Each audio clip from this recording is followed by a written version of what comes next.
Hey, and welcome back. I'm Ben. And this is Joe. You're listening to the Shit Hit the Fan miniseries of the Actor podcast, in which we talk about digital safety and security with focus on activists. This is a mini series of short 20-ish minute episodes of conversations between the two of us on various topics on activism in these chaotic times. In today's short episode, we give you an introduction into privacy-first software and software design, and we're going to cover phone tracking. Enjoy.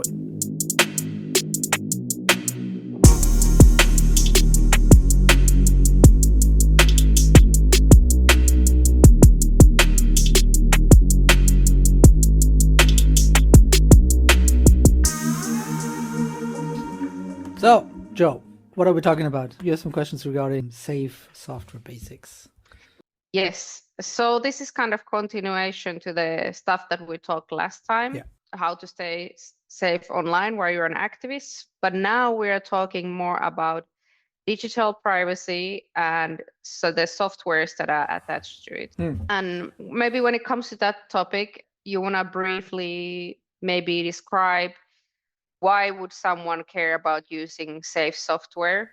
And also maybe a follow-up continuation to that, like how is it different, something that is safe software to like, let's say, normal software or software that normally people would use?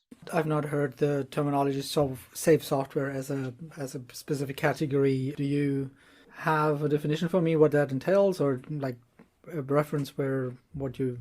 No, really. Maybe that was more my question. Okay, let's say maybe privacy-focused software. Yeah, maybe when somebody hears privacy-focused software or some software that is more privacy-centered, what does that really mean? What makes software more private or privacy-focused? In that one, I'm still belong to my 50s, but I am the old veteran in the room. On that notice, I do remember a time when all software was private software, because you got it on a disk and you put it in your computer, and then it would only run on your computer, do stuff with your computer. And there was no leaking of information whatsoever, because that was highly inefficient. Even if you wanted to do that, like the internet was a phone line, that was really not a good choice. The reason we have to talk about private software is that a lot of that moved into the quotation marks cloud now, where even your Microsoft Office 365 isn't actually running on your computer anymore, right? It's running in a browser, actually at Microsoft in Seattle or some Amazon data center somewhere. And that means they can observe everything you're doing, and they're going to store that as well. Mostly, from what we know so far, that is a privacy concern, in that they use that data to figure out, A, how to make their products better, which is a good thing, but then also how can they advertise stuff to you, what could they sell to you. Very often also they sell this data to other organizations. The US is really rampant with this kind of stuff. There's like an entire market of data brokers whose entire job is buying and selling these data sets of people where they can identify people. And that is obviously a privacy concern in the bigger scheme of things, because then people create advertisements and try to figure out like profiles out of this data and then try to sell stuff, which for a long time was like, well, they're just selling stuff, it's fine. But we know since Snowden's release of Prism and that kind of stuff, who was an operative who was also working as a contractor for the CIA and NSA, that they have also been snooping on this data. So they also have collected this kind of data. And when I say like software, I mean like basically everything is software today, right? Your phone has software, and the internet company that you use and the phone company that you use will know where you are. That, of course, by itself allows you, like in these big data sets, to make these profiles and advertise to specific regions or people or that kind of stuff. There have been claims that, especially for cases like Facebook, where Facebook is supposedly just from a few likes of pages that you do able to like very quickly say like you're conservative or Democrat. There's most sciences on the US political system, but it probably works for every society where you have enough data collected, where Facebook is just rampant enough to do that. So they could potentially do that, and therefore offered their advertisers for a while to say like, hey, you want black people living in specific neighborhoods and that kind of stuff. And then organizations would use that to create targeted messaging that is not seen by others to just rally up that kind of group. So it becomes a tool of manipulation once you do that. After the supposed Cambridge Analytica scandal broke, though, many of those things were actually cut down. We'll see what happens now. But Facebook had put a lot of censoring and political advertisement and that kind of stuff without legislation, just because there was a lot of public pressure. We'll see what happens now. Facebook just announced that they will not do moderation anymore, that they actually do not care about facts at all, which in advertising is already a problem, but like that's a big deal now. And we'll see what that means, for example, for political advertisement. So this is obviously a problem. As soon as you can collect this kind of data, you can make these kind of profiles, you can make that kind of thing. But what Prism and Snowden showed was that this data can also be collected to target individuals. So by collecting all of that data, you generally have a signal versus noise problem. You have a lot of data and a very few things in there could be interesting for you. And the systems that the NSA and the CIA have allow them to query certain information, to query these really big data sets of connected things. For example, I have this website. I figured out that is actually a website used to create interest in terrorist cells, so to recruit for a terrorist cell.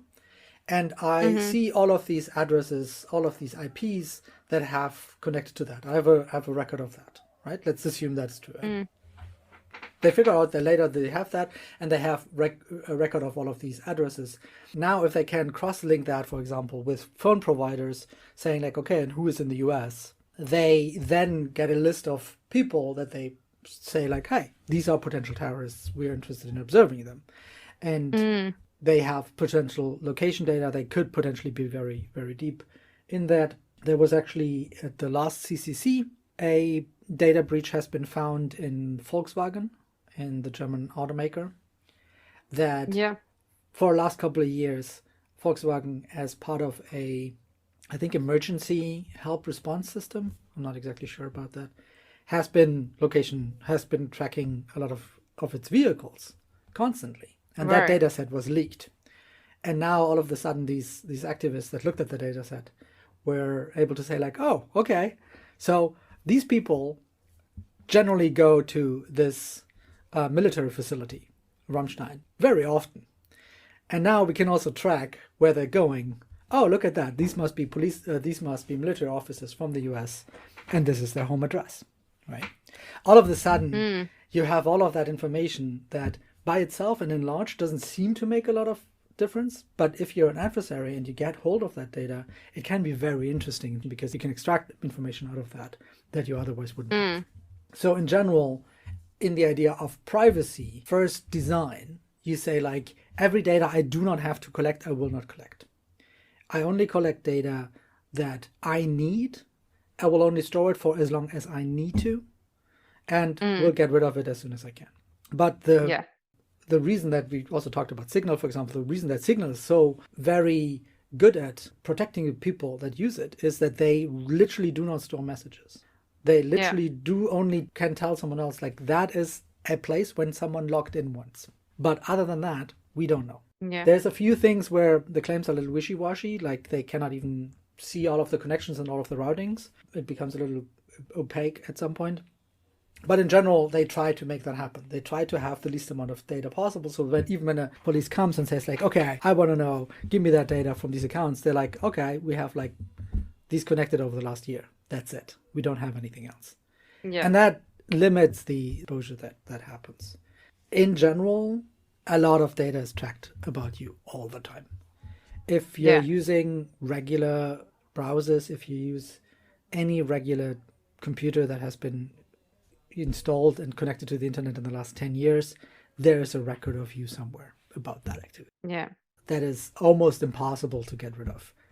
There are ways to do that, and there is reason that you should care. It does not necessarily mean that you have a big problem just by that happening. For example, telephone companies in most countries in the world do actually need to hold that data when you connect it to specific cells to prove that you made a call, so that they can give you a call sheet, which is very often legally required.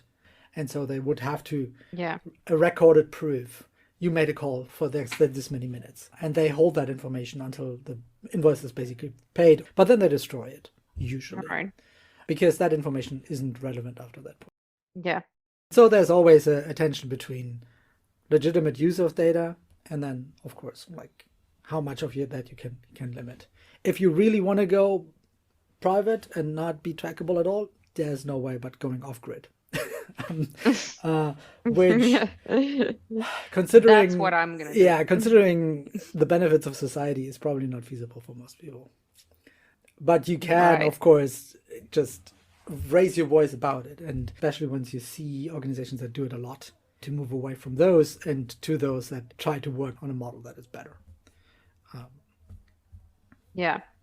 I was really it was interesting. I just saw this article last week, and I didn't even know that my phone had something called advertising ID, and that you can actually now remove it.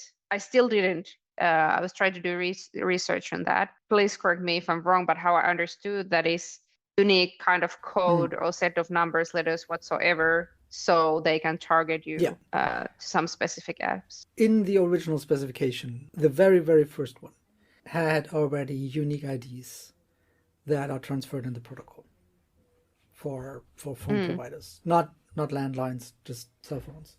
Because you actually need to figure out who is that person and do they still have credit to make a call. So on the very low end, a lot of devices nowadays simply have unique IDs that are generally agreed upon by the different fields in the sector. Usually you have a range of these IDs that are then done by a specific hardware provider, and they're built into the hardware. So for example, every network card you have has what is called a MAC address, which is a unique address as the minimum, absolute minimum. When you click in the cable, these two things basically on both ends need to exchange their MAC addresses to be able to continue communicating afterwards. That exists.